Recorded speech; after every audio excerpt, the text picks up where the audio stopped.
What's up, you guys? My name is Andrew and this is Vince. We are on the Invest, and we're going to talk to you about the big question that everyone always has when we mention, hey, we do real estate. It says, oh, how do you handle the risks? Oh my God, what's going to happen, right?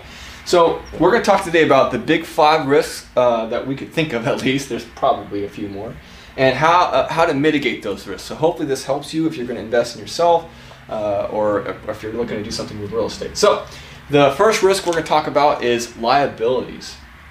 Number 1 is liabilities, right? Oh, he spelled it right. Nailed it, I think. College. It's a lot of I's. Anyways, but liabilities, right? So what happens if someone breaks their foot and sues you, right?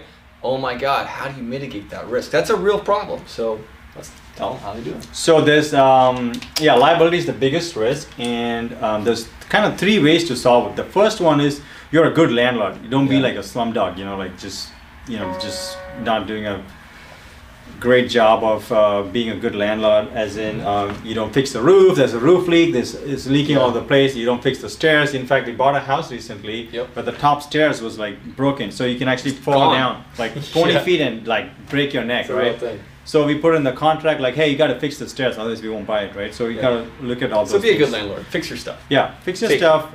If they tell you, hey, the fan looks like it's going to fall on my child in the night, fix it. Don't not fix it, because then they can take you to court for it. So that's number 1. Number 2 is, everybody in the state of California, you have to do it, is insurance on the property, right? You want to get property insurance on the property, so you can, they'll come in and check out the property and then tell you, well, how much it will cost to completely, put a coverage on it so that it's covered. If something happens, you get fire damage. In California, you can get a separate coverage for earthquakes. First line of defense. Yeah, you can do that. On top of that, you can do umbrella coverage insurance. That's good too.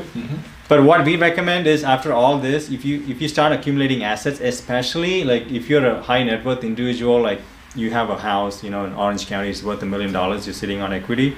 What you want to do is you want to create an LLC. It's called a limited liability company, and put the house inside the LLC. So if anything happens to the house, you have to keep the books and everything good. Like they can, go through the corporate veil, they call it, if you don't maintain it properly. But if you do maintain it properly, the liabilities of the house stays inside the LLC, does not come out of it. So that's the best way to do it. They can go after your personal assets aside from just the house. So cool. So that's liabilities covered, right? Let's go ahead and get into the next one, which is bad tenants. What? That's not a thing. All tenants are great. All tenants are wonderful. Every tenant we've ever inherited when we buy a property has been bad. I think almost 100%. 100% of the time.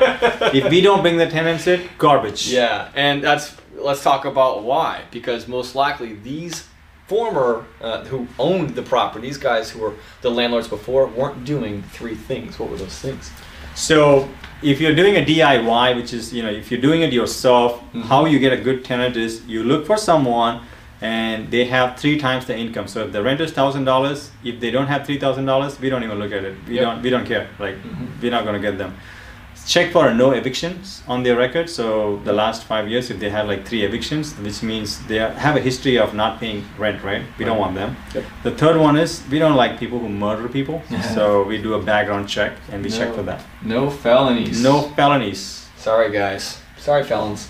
And so so that's how you would do it. That's just kind of bare bones. Let's be honest. That's a better way to do that. What is that? Yeah. Well, you can definitely just do what we're doing, and that is hire a great property manager to take care of all of these headaches for you, so you sleep at night no problem. Right? So we have a really good property management out here in California. They take care of us. So you pay a small fee. RPM. We pay a small fee, and then they manage everything. They do everything. They find the tenants, advertise it. You can also make them do repairs and stuff too. Absolutely. And you know what? It took us a couple tries though to find a great property manager, which is a wonderful segue into a bad team can be a huge risk. Your team is everything. And a lot of the books that we talk about this whole concept of being, having a team, build your team first.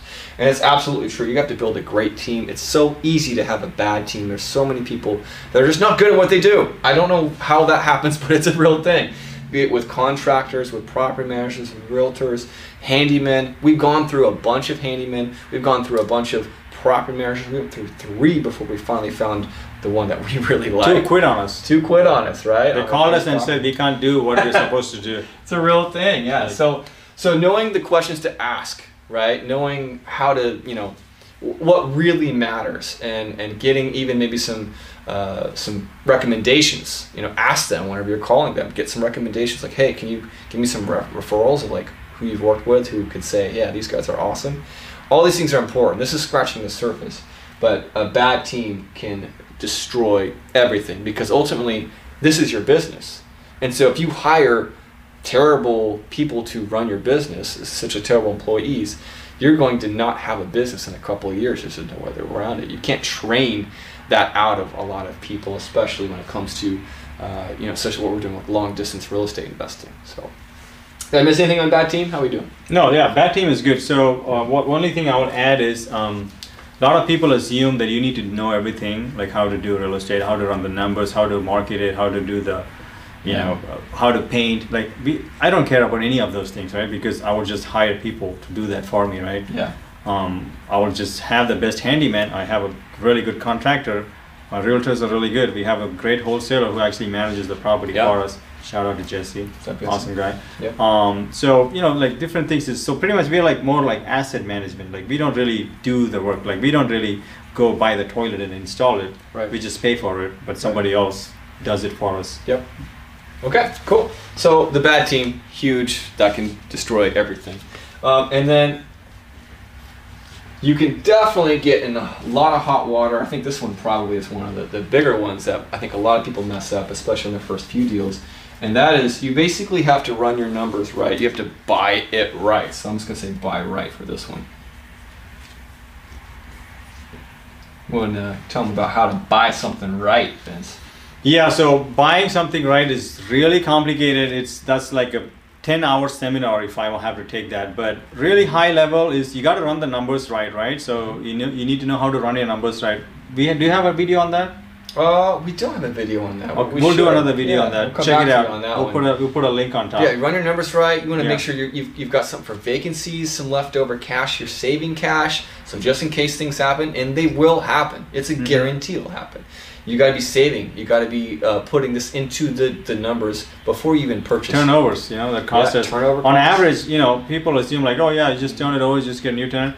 On average, it cost me $1,800. How do I know that? We've done it like 10 times. Cost money, dude, to get new tenants. Turnovers is when the tenant's lease ends and then you have to find a new tenant. Yeah, absolutely. So buying right. And that involves not only running your numbers right, but also checking the area, getting the area vetted, understanding the markets, understanding is the town I'm buying and growing, or is it dying? There could be a town that you're buying and it's like people are kind of leaving there, right? Like, I think Detroit's a good example of that. Yeah. People say Detroit's going to come back. Maybe it will, maybe, but it's not. I'm not going to invest there. Absolutely. Well, that's a good segue, and what's happening with Detroit can happen anywhere, and that is maybe some, economic downturn. Or cycles, because it could or go cycles. Too. Yeah, we'll go cycles. Sure, we'll go cycles. Yeah, sure. So with economic cycles, anything can happen. What was the other word you used? I liked economic shifts. Shift or cycle. Yeah, whatever. You guys get it. So, anyways, with that, of course, anything can happen. There's fluctuations naturally happens in the market, and so if all of a sudden things crap out, your tenants maybe lose their jobs and all of it, and now they can't pay you, and now you can't pay the mortgage and all the insurance and all the other costs that it costs to do what it is that we do. And then, of course, there's the big elephant in the room if you're watching this around the time we're putting this out, and that is COVID. Of course, COVID happened, and so that really put a huge damper on everything, and it made us very concerned. How are we getting around some of these problems with COVID? Well, with a bad tenant, what's nice about a bad tenant, even if you mess up all of these things at first, you can always evict your tenants. You can just get out, dude. Boom, 3-day pay or quit. You're done. In fact, we did that in the first couple months of our first property. We inherited terrible tenants, and we had 2 evictions in a month. Granted, that was done through a property manager who just got them out. Thanks again. They took care of us and definitely saved our butts on that one. But you can't do that. There was actually an eviction ban for most of 2020. And so what helped us to fall asleep at night, Vince? What is that called? So So here's the deal, right? So there is an eviction ban by the CDC right now till January 31st, 2021. So you cannot, if nobody's paying rent, you cannot evict them. However, you can ask them to leave nicely and give them some money. Will they leave? Yeah, they're gonna leave. In fact, we just did that on one of our properties. We just bought duplex. It was run poorly by a mom and pop kind of deal where they manage it. Repairs were not done, so they're not treating the tenants right. So all these things, they didn't find the perfect tenant. So what we did was we went to them, we talked to them, and we say, hey, we work for the owners. We want to help you out. We'll give you 6 weeks, Tom. Don't have to pay rent. Just stay for free. At the end of 6 weeks, we will give you $1,000 for you to go somewhere else. Just leave by then. Sign here. They signed there. End of 6 weeks, they were gone. That's win-win. Everybody wins. Everybody wins. There's no eviction record on theirs. They got $1,000 to go somewhere else with their kid or dog. New down payment for a different place, and they're out of our hair if they're a bad tenant.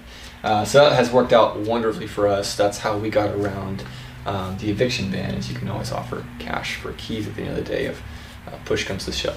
So to wrap this, I guess, overall, we have made all of these mistakes. We've had trouble with all kinds of these risks, without a doubt. We have definitely learned quite a bit in just a few years we've been doing this. That's because we had no experience. So how do you get through not knowing what the heck is happening and how you don't have any experience to even do anything anyway, right? Well, that is to read books, right? Consume content. Vince is he's always reading, he's always listening to podcasts, myself as well. We're always consuming content. So that's one thing you can do. Educate yourself. Read everything that you can. And then, of course, you've got mentorship programs. Right? Coaching, mentorship. You can go to seminars. We've gone to many seminars. Some of them upsell you on stuff. But if you're smart enough, you don't have to get the upsell. Everything is free. You can Google it and read books and stuff on it. So we never bought. But we know people who've spent more than $40,000 on trying to tell you how to buy a house. You can buy a house with the $40,000. You don't need someone to tell you how to buy a house. That's like a scam. But if you're not going to do anything, you have a lot of money, you could do that.